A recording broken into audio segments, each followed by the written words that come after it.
Bonjour les Madeleines, bonjour les amis et à tous les visiteurs de passage. Bienvenue à tous dans ce petit espace de paix et de sérénité. J'espère que tout le monde se porte pour le mieux. Vous allez entendre juste après un petit enregistrement qui me tenait à cœur de réaliser et de partager avec vous. Alors je vous souhaite bonne écoute et prenez bien soin de vous. Ne confondons pas l'illusion avec la réalité. Ce qui est fort dans l'illusion, c'est de nous faire croire que tout ce que l'on voit autour de nous, tout ce que l'on vit, tout ce que l'on peut toucher ou ressentir avec notre corps de matière est la seule réalité qui existe. Que souffrir est normal, que la maladie est normale, que peiner pour avoir 4 sous, c'est normal. Alors c'est que nous inversons le sens de la normalité. Depuis des siècles, on nous dit qu'on est là pour souffrir, comme si c'était un but ou une expiation d'une quelconque faute. Mais si tout cela était loin finalement d'être la vérité. Et certains vont même jusqu'à dire que c'est dans la souffrance que l'on reconnaît les véritables enfants de Dieu, que ces véritables enfants, ce sont ceux qui souffrent le plus. Mais est-ce juste, cela aussi? Bien sûr que nous expérimentons les difficultés de la vie terrestre dans la dualité. Mais tout cela ne sont que des étapes temporaires dans notre cheminement personnel. Alors pour être bien comprise, pourquoi j'emploie le mot temporaire? Parce que notre vie actuelle, sous l'identité que nous avons aujourd'hui, elle a commencé avec la date de notre naissance, ou même un peu avant, quand nous sommes arrivés dans le ventre de notre mère, et elle se terminera avec la date de notre décès. Mais cela ne concerne que cette vie-là, cette vie encore une fois, sous notre identité actuelle. Notre vie, j'ai envie de dire presque avec un grand V, elle dépasse cette identité actuelle. Notre vie, notre véritable vie, elle est éternelle. Et d'une certaine manière, on peut dire que nous la vivons, cette vie avec un grand V, au travers de multiples vies. Et le but de tout ça n'est donc pas la souffrance, mais la connaissance. Et ce n'est pas la même chose, ni la même perspective.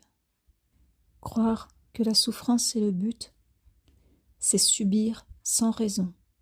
Savoir que la connaissance est le but, c'est savoir que la connaissance est la raison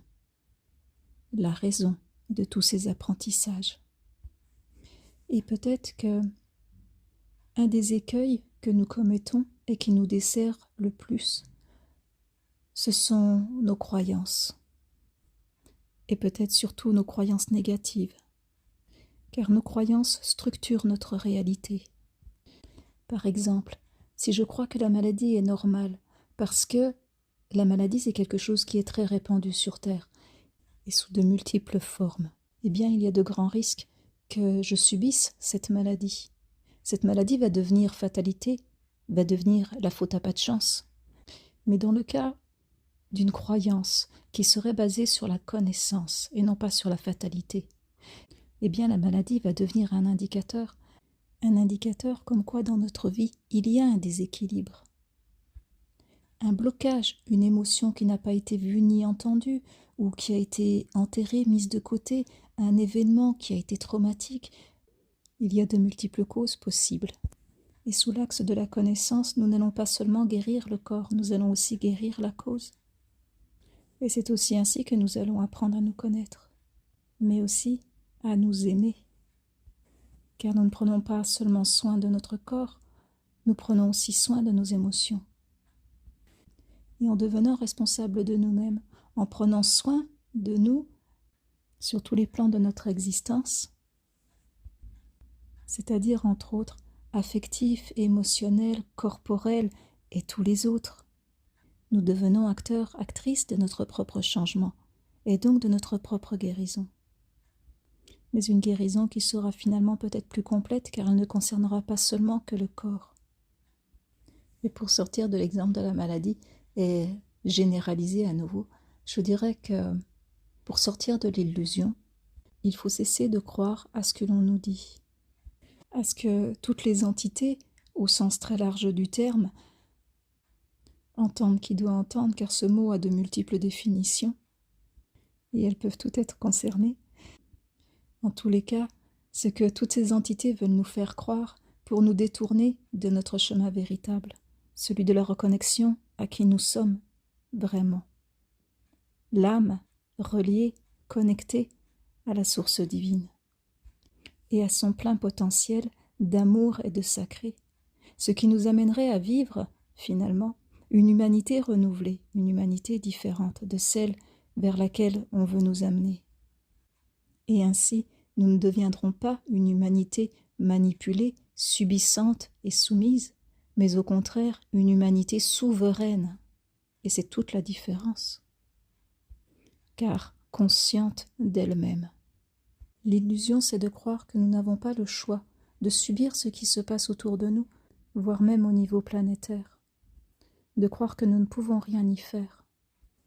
C'est commettre l'erreur de croire que ceux qui veulent détruire et imposer leurs règles, leurs normes, sont plus puissants que la puissance même de notre amour. Et chaque amour, relié les uns aux autres, conjugués les uns aux autres, interconnectés les uns avec les autres, devient une puissance décuplée, incommensurable, immesurable, inimaginable, mais réelle. Car si l'amour que l'on porte déjà en soi au niveau individuel est déjà puissant, imaginez la puissance que cet amour peut prendre quand il est conjugué avec tous les autres. Et cet amour-là, rien ne peut l'arrêter, rien ne l'arrêtera jamais. C'est pour ça que ceux qui se nourrissent de tout ce qui est négatif font tout ce qu'ils peuvent pour nous maintenir dans l'illusion et continuer à nous faire croire en des choses qui ne sont pas vraies. Parce que la puissance de cet amour leur ferait perdre leur pouvoir et tous leurs privilèges. Parce que cet amour nous rendrait véritablement libres, détachés de toutes les croyances et de toutes les illusions. Car le véritable amour n'enchaîne pas. Le véritable amour, inconditionnel, universel, libère. Et donc, à chaque fois que nous aimons, à chaque fois que nous agissons par amour, que nous choisissons par amour, ou que nous faisons le choix de l'amour, nous sommes libres, libres de toute croyance négative et de toute peur. L'origine de notre être est l'amour, et notre but est de retrouver cette origine, mais plus riche de toutes les expériences que nous aurons vécues et de tous les apprentissages que nous aurons faits. Que la paix et la lumière vous accompagnent, vous et les vôtres, sur votre chemin. À tout bientôt.